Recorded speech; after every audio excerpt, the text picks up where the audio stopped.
बिस्मिल्लाहिर्रहमानिर्रहीम। इब्तिदा है रब्बे जलील के बरकत नाम से जो दिलों के भेद खूब जानता है। मैं हूँ आतिफ आरिफ और आप देख रहे हैं मेरा फेसबुक और यूट्यूब चैनल।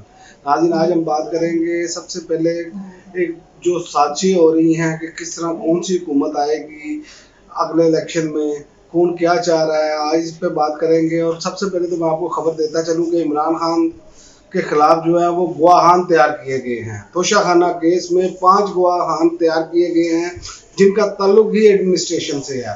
ये इनकी कारकर्दगी है, ये इनके जो हथियार जो ये इस्तेमाल करना चाह रहे हैं, जो कारतूस इस्तेमाल करते हैं, वो ठुस से ठुस कर रहे हैं इस्तेमाल। ये इनकी अब जनी हालत हो गई है कि इनको समझ ही नहीं आ रही हमने करना क्या है। खेल असल में अब शुरू हुआ है। ये तो पिछले 15 महीने से खेल खेल रहे हैं, लेकिन खेल अब असल में खेल शुरू हुआ है।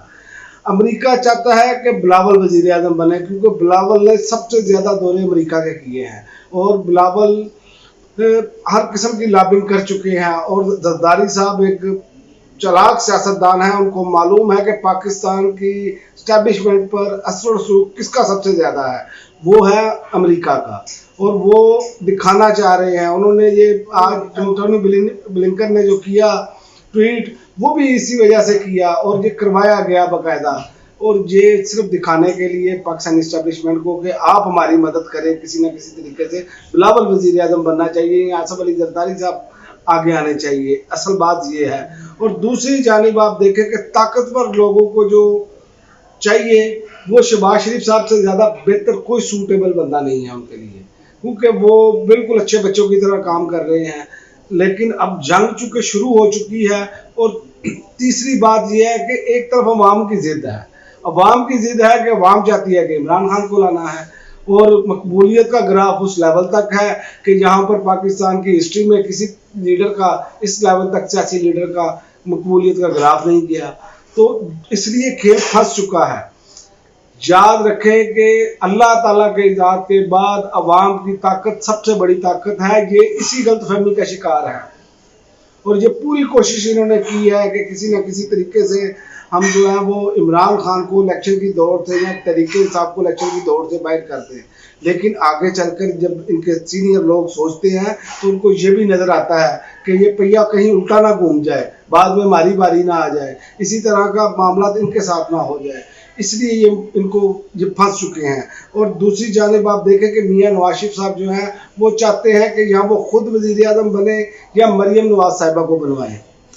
इसलिए शहबाज शरीफ साहब के लिए ये अब मुश्किल है और ताकतवर हल्कों के लिए भी मुश्किल है। उसकी वजह है कि मुस्लिम लीग नून का वोट बैंक तो मियां नवाज शरीफ साहब का वोट बैंक है और मियां नवाज शरीफ साहब के बगैर शहबाज शरीफ साहब किसी सूरत ऐसी हरकत नहीं करेंगे। उसकी वजह यह है कि वोट बैंक जो है मियां नवाज शरीफ साहब का है और वो भी जो थोड़ा सा रह गया है। अब तो सूरत हाल ही बदल चुकी है। अब ग्राउंड में निकल कर देखें, इनकी तो हालत ही पतली है, इनको तो समझ ही नहीं आ रही इनके साथ हो क्या रहा है।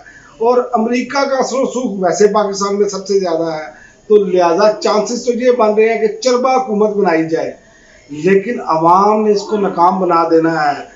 आप देखें ना कि अवाम इलेक्शन का इंतज़ार कर रही है और इमरान खान इलेक्शन में सरप्राइज़ देंगे, आपको मैं ये बता दूं। और ये देखें आप कि इन्होंने तमाम कोशिशें की इमरान खान को ख़त्म करने की, जहाँ तक कि ख़त्म करने के अलावा किसी ना किसी तरीके से इलेक्शन से बाहर या सियासी दौर से ही बाहर कर दिया जाए। अब तक ये जो भी मामला हैं, अल्लाह की मदद के बाद अवाम ने इसे नाकाम बनाया है। इसीलिए इनको ये सोचना चाहिए कि तमाम इनके मंसूबे जो अब तक नाकाम हो चुके हैं और नाकाम हो रहे हैं, उसकी वजह ये है। इसीलिए ये बहस जारी है। मीडिया के जो सीनियर तज्जियाकार हैं वो भी ये बहस कर रहे हैं, ताकतवर जो लोग हैं वो भी, उनमें भी ये बहस चल रही है कि होगा क्या आगे, क्योंकि किसी को कुछ समझ नहीं आ रही। एक तरफ अवामी ताकत है और दूसरी तरफ इंटरनेशनल एस्टेब्लिशमेंट है, वो अपने मोहरे लॉन्च करना चाहती है। उसकी मैं आपको एक सबसे बड़ी वजह बताता चलूँ। उसकी वजह ये है कि आप देखें कि इमरान खान के दौर में जब भी भारत ने आवाज़ उठाई, भारत को मुंह तोड़ जवाब दिया गया। मोदी को हिटलर तक इमरान खान ने बना दिया और मोदी अपनी प्राइवेट गुफ्तगू में ये बातें कहता रहा कि इमरान खान जो है वो मुझे हिटलर साबित करने पर तुला है। इसी तरह इसराइल के हवाले से जब इमरान खान की हुकूमत में उनसे सवाल किया गया तो उन्होंने कहा ये हो नहीं सकता कि जब तक फ़लस्तीन का मामला हल नहीं होता मैं इसराइल को तस्लीम करूँ। इसी तरह अमेरिका के हवाले से जब अड्डों की बात हुई तो उन्होंने कहा कि एब्सोल्युटली नॉट, जिस पर इन्होंने कहा जी ये तो बेवकूफ़ी है, सारा कुछ है। तो भाई असल बात ये थी कि जब आपने देने नहीं है तो आप क्यों ट्रक की बत्ती के पीछे किसी को लगाएं, ये असल वजह है। और इंटरनेशनल एस्टैब्लिशमेंट को पता है कि इमरान खान पाकिस्तानी मफादात के खिलाफ कभी नहीं जाएंगे, वो देखेंगे जिसमें उनकी अवाम और पाकिस्तान को फ़ायदा है। इसलिए अब ये खेल जो है वो मुसलसल जो है वो उस तनाव का शिकार हो रहा है और इनको समझ नहीं आ रही। और इमरान खान बिल्कुल रिलैक्स है, वो बिल्कुल ये चाह रहे हैं कि ये अपना खेल खेले। मैं इलेक्शन वाले दिन जब इलेक्शन अनाउंस हो तो फिर मैं इनको बताऊं कि मैं क्या कर सकता हूं। और ये मैं आपको बता दूं, ये एक जलसे की मार है इमरान खान के, सिर्फ एक जलसा इमरान खान का इनको बिल्कुल बहा कर ले जाएगा। आप देख ले, एक जलसा होने दे और देखे कि खौफ के भूत बिल्कुल टूटे हुए आपको नजर आएंगे। और दूसरी जानब इंटरनेशनल एस्टैब्लिशमेंट का कारनामा ये रहा है, उन्होंने हमेशा किस तरह मुल्कों को फंसाया ये मैं आपको बता दूं। आलमी सतह पर मजमूई कर्जे जो है वो बढ़कर 920 खरब डॉलर तक पहुंच चुके हैं। अक़वाम मुत्तहिदा की ये रिपोर्ट है और उन्होंने कहा आलमी सतह पर कर्ज जो है 2022 में रिकॉर्ड 920 खरब डॉलर तक इजाफा हुआ है। मुख्तलिफ ममालिक की हुकूमतों ने कोरोना जैसे बहरानों का मुकाबला करने के लिए कर्ज लिए। ये कोरोना जब आया तो इन्होंने कैसे कर्ज दिए, ये अब आहिस्ता आहिस्ता गुत्थियां खुलना शुरू हो गई हैं, गिराएं खुलनी शुरू हो गई हैं कि नजर आना शुरू हो गया इन्होंने कर्जे कैसे दिए लोगों को, तरक्की पजीर ममालिक को, ताकि अपने जाल में फंसाया जा सके। और उसमें पाकिस्तान काफ़ी हद तक महफूज रहा। पाकिस्तान ने बड़े अच्छे तरीके से इमरान खान की हुकूमत में उसको हैंडल किया और दुनिया तारीफ करने पर मजबूर हो गई कि इमरान खान की मुखालफत के बावजूद और कर्ज के लिए जिसका बोझ तरक्की पजीर ममालिक इसकी शिद्दत को महसूस कर रहे हैं। ये रिपोर्ट अक़वाम मुत्तहिदा ने जारी की है। राइटर्स के मुताबिक रिपोर्ट में कहा गया कि पिछले 2 दहाइयों के दौरान दुनिया भर में मुल्की और बैरूनी कर्जों में 5 गुना से ज़्यादा इजाफा हुआ है, जो इक़्तिसादी तरक्की की शरह को पीछे छोड़ गया है।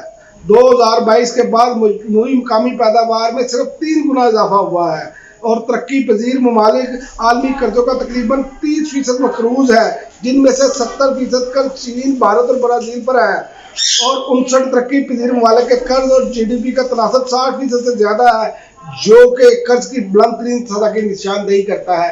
ये इस तरह झगड़ते हैं ऐसे। और हम क्या, हमारा हाल क्या है कि हमने जो 3 अरब डॉलर की किस्त मंजूर हुई है हमारी, जो हमें उन्होंने मरलावार 3 किस्तों में पैसे देने हैं, उस पर हम बगड़े डाल रहे हैं जैसे उन्होंने अल्लाह के नाम पर दे दी हैं। उसका सूद भी हमने अदा करना है और उनकी तमाम शराइत भी हमने माननी है। इस तरह ये झगड़ते हैं। इस तरह इन्होंने पाकिस्तान को जकड़ा हुआ है कि पाकिस्तान एटमी मुल्क है और इस्लामी दुनिया का वाहिद एटमी मुल्क है। इसीलिए ये चाह रहे हैं कि किसी न किसी तरीके से अपने कठपुतली लोग, जैसे ये 15 माह में उन्होंने सत्यानाश किया, ऐसी अगली हुकूमत आए और पाकिस्तान को जिस कदर हो सके वो नुकसान पहुँचाया जा सके। अब तक के लिए नाज़रीन इतना ही, इजाज़त दीजिए। अल्लाह हाफ़िज़।